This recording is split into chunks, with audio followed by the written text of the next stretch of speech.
For the better part of a year now, there's been one question on everyone's mind in tech and finance. Are we in an AI bubble? Well, today, we're going to try and cut through all that noise by doing one simple thing: following the money. We're going to use the market's reaction to some of the latest tech earnings to see what's really going on. Okay, let's get into it. So, yeah, this is the billion or maybe even trillion-dollar question. I mean, on one hand, the potential of AI feels completely limitless, right? But on the other hand, you see these sky-high valuations, and you can't help but think about the dot-com bubble. So how do we figure this out? Well, like always, you got to look at the evidence. And lucky for us, we just got a huge piece of new evidence. The latest earnings reports from two giants, Meta and Microsoft, give us this perfect little window into how the market is thinking. And believe me, they tell two very, very different stories about this whole AI race. First up, let's look at Meta. These guys are going all in. I mean, they are betting the entire farm on AI, and they are not being quiet about it. Let's see how that's working out for them. You can really hear Meta's entire strategy in this one quote from Mark Zuckerberg. He's painting this incredibly bold, almost sci-fi vision. He's basically saying, hey, what we have now, that's nothing. Just wait. It's his justification for a massive spending spree and a promise of a future that's just over the horizon.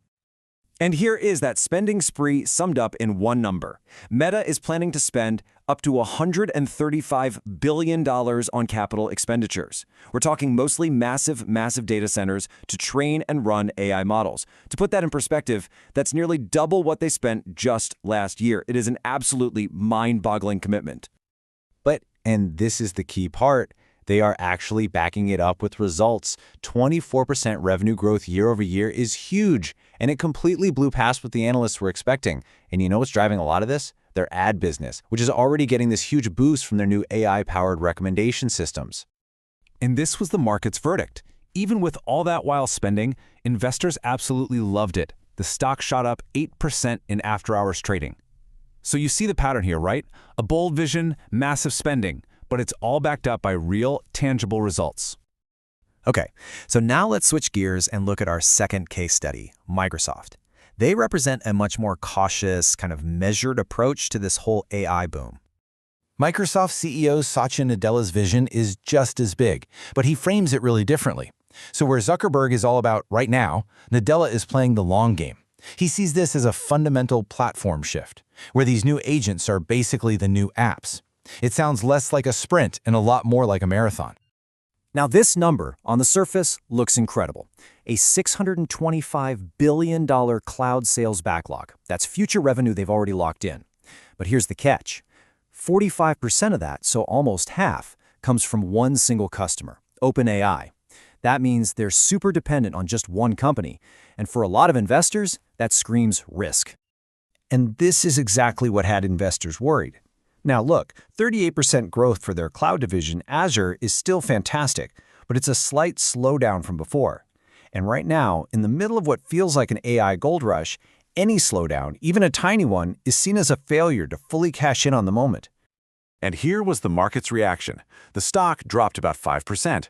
The story that started to form was that Microsoft's caution, their worry about maybe building too much too fast, actually caused them to miss out on sales and lose some momentum. So what does this all mean when you put these two stories together? It seems like the market is telling us something really specific about what it wants right now. And, it's not just about the raw numbers.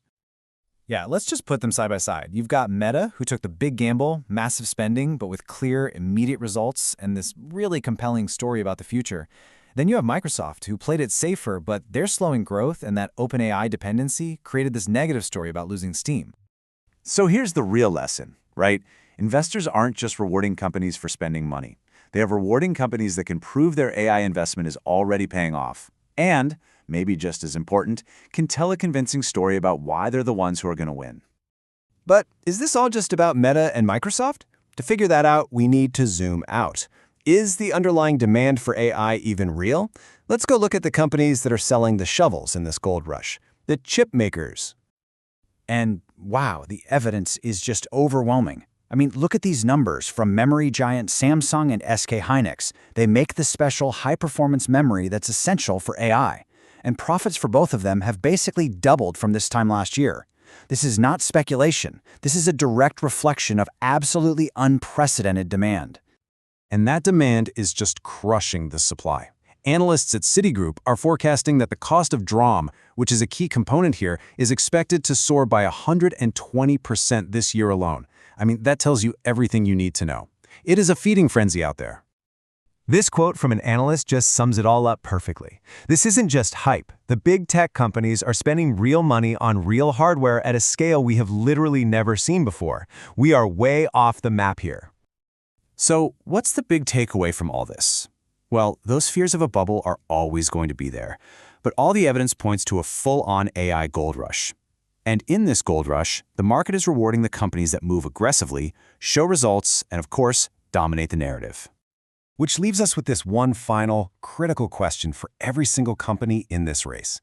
Because as we just saw with Meta and Microsoft, the market has delivered a pretty clear verdict, at least for now.